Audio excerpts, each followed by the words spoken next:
ইহুদি নাসারা খ্রিস্টানরা আল্লাহ তাআলা প্রিয় ঘর বাইতুল্লাহ শরীফকে ধ্বংস করে দেওয়ার জন্য অনেক বড় বড় কৌশল করলেন। আল্লাহ তাআলার প্রিয় ঘর বাইতুল্লাহ শরীফকে তারা ধ্বংস করে দিবে।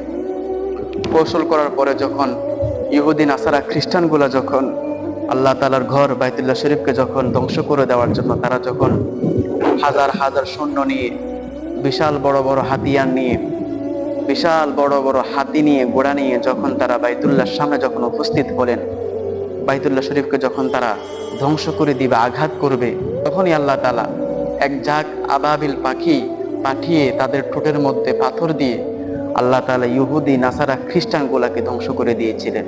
এই জন্য আল্লাহ তাআলা কোরআনের মধ্যে বলেছেন, ইন্না কাইদা শাইতানি কানা দাঈফা।